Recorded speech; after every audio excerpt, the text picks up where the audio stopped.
This is what happened in All Alcan. Walang kuryente. Plano ko pa naman magpasalon today to prepare myself na sa graduation ng aking anak. Or, ano ba, makapaganda ba tayo? Alam niyo naman, mga ganyan. Kailangan prepare. So, ayan, pagkaligo ko, sabi ko para fresh ako, ay after magsalon, ay fresh pa rin. Pero ako pala ang nagulat dahil walang kuryente. Akala ko sa buong building lang namin. At sa salon ay may kuryente. So, bumaba ako para punta sa salon. Ayan, nilakad ko from 25 floor. Gumamit ako ng stair kasi nga hindi ko magana ng elevator. At ang lahat ng tao ay nasa labas ng kanilang mga bahay. Diyan sa building na. Good exercise. At may mga nakakasabay din ako. Umaakyat na sila. Ako naman ay pababa. Sa aming building sila umaakyat. Pero yun, ang bahay pa nila ay nasa 17th floor. Okay lang pababa. Pero pataas, sobrang pagod.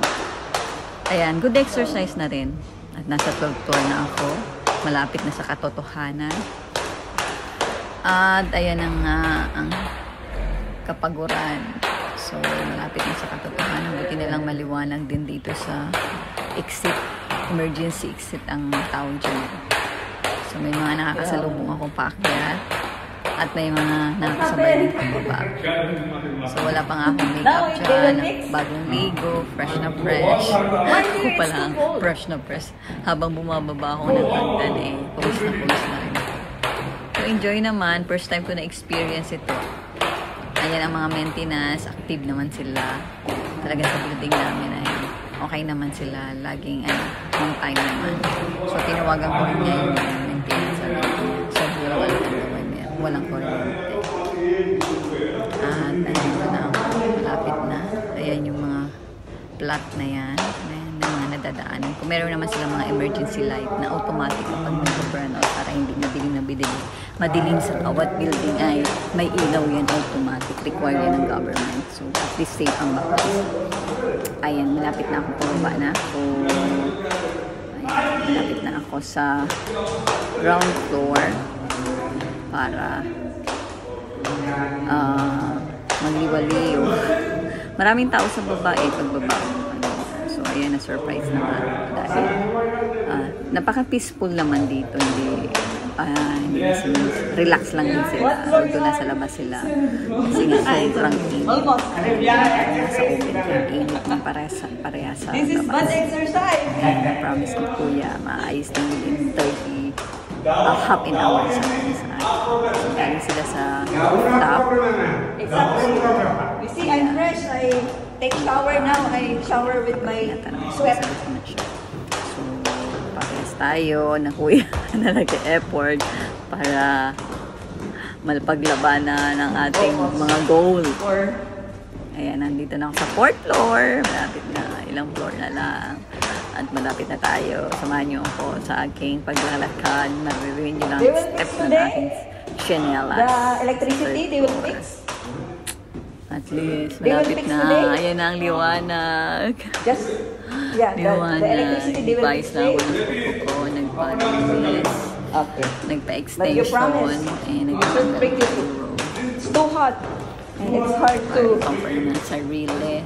Para maganda. Sure.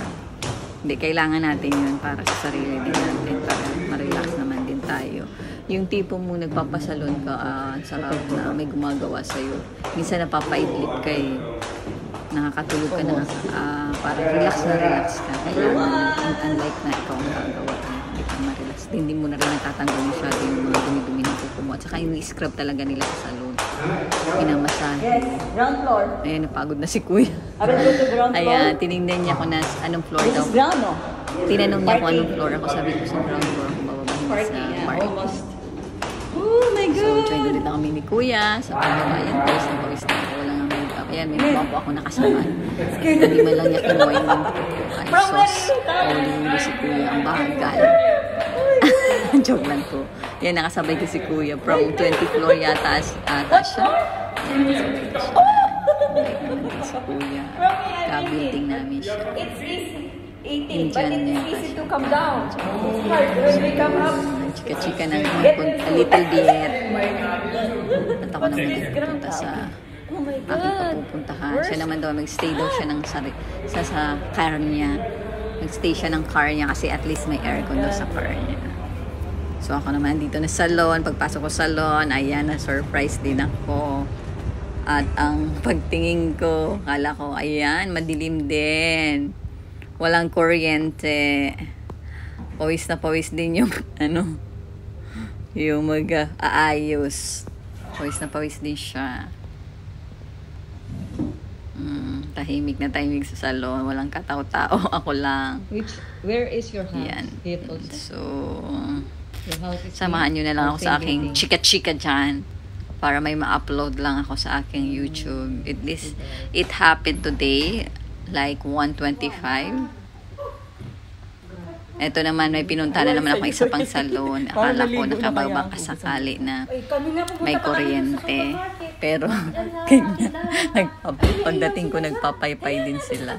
So, ganun din ang kinalabasan. Chika-chika. Iba yung line. Ang may salon, Walang yung cafeteria, tapos yung Sada Supermarket. walang siya. Walang pag-asa. After 1.5 hour, magkakaroon ng kuryente. Nagtanong Sabi. ako dun. Grabe, bawis na pawis ako dyan. Basang-basa ako. Yung likod ko, nilagyan ko na lang ng maraming tissue para matuyo siya. Meron din ba dito? Or hindi ako matuyuan ng pawis. Wala dito. Kahit 1 week lang. Ayan, nakipag-chika-chika na lang ako 1 week lang kanila. may lashes na yun. Kasi, Or kahit 2 days. para ba makapahinga dahil bumaba naman ako ng daghagdan. Tama, Pagka mapaglagay din haba-haba sana. ng daghagdan. So, at least nakapahinga ako ng konti. Layo-layo din pati nilakad ko para marating ang kanilang Kahit salon. lang, para at least O yung maibaba yung... isang ganun lang. Isang ganun lang. Pwede ba yung maligo? Ayan, tinatanong ko yung price at saka yung gagawin Yun nga, niya maganda sa akin. sana. Tingnan mo ang Kung ano ba nangyari. yung gagawin ng kukuha ko ng package. Napakamura po ng package dito. I just want to prepare And myself. magpa-extension hindi kasama sa package. Magpa-extension ng Sa ano pa buhok naman, ko linggo? and At least, kilay. adobo. Ay, ng kilay mata. Yung kilay, Extension ano ng- ko, oo. Di bukas. papabunod. Ano ba ngayon? Pero Monday? kaya nga hindi ako nag-makeup para Sa bukas ka na. malinis pagtanggal Nagamit ng ko na yung kilay. may simba kami ngayon. Sawog-sawog na kilay, yun lang ang tatanggalin niya. Yun lamang po, salamat sa pagsama sa inyo, sa akin, sa chika-chika. Bye, God bless!